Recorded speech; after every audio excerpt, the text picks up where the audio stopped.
Hi everybody, this is Lowell, and we're talking about how to start a music school. And we're looking at past examples of music schools, and some of these are still current, they're ongoing. One of the most important developments called IRCAM, IRCAM, and that is the Institute for Research and Coordination in Acoustics and Music. And they were basically forefront in developing music technology.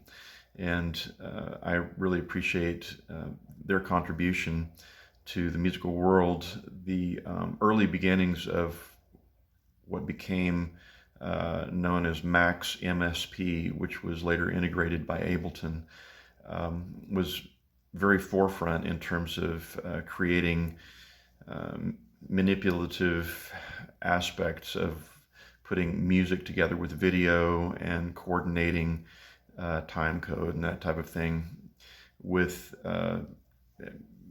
basically development of synthesizers and basically forefront scientific research regarding what modern music could use technologically.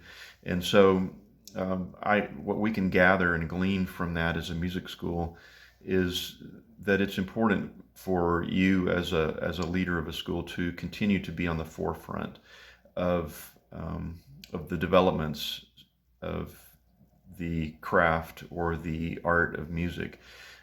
Art is always changing, and of course there are always different fads and different ways of the culture is moving one way or the other. And that's not really what I'm talking about, although it's good to keep up with some of that. What I'm talking about is the very building blocks of how the art form is created. For example, if you were making furniture by hand, back in the early 1800s, and then the advent of a machine shop where you had multiple stages and basically putting furniture together in a way that was not by hand but more factory based. That would be something that you would need to keep up with if you were going to succeed in the furniture business. And the same is true for music, is that as musicians, it's easy for us to get kind of stuck in past paradigms and past ways of doing things. And although the past is important in order for us to build on it and take what the past has to offer, that's very important. And much of what I do in our music school is built on what I consider core competencies that come from the past. But as a leader, you have to always be researching and looking to futuristic ways of doing things.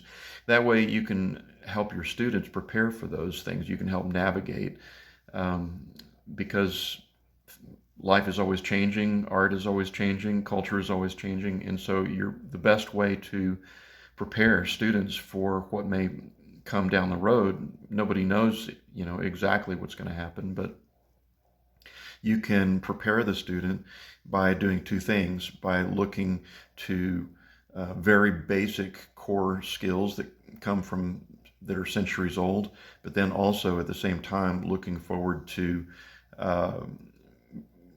new ways of approaching the art, basically through new technologies, through new ways of thinking.